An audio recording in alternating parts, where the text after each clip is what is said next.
काय करतोय तू?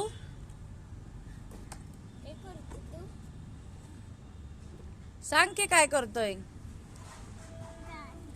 गाडी रिपेअर. हे असं काडी घालून गाडी रिपेअर करतात का? होय. नवीन आहे का प्रक्रिया अशी? नवीन आहे का? जरा मोठ्याने बोल की.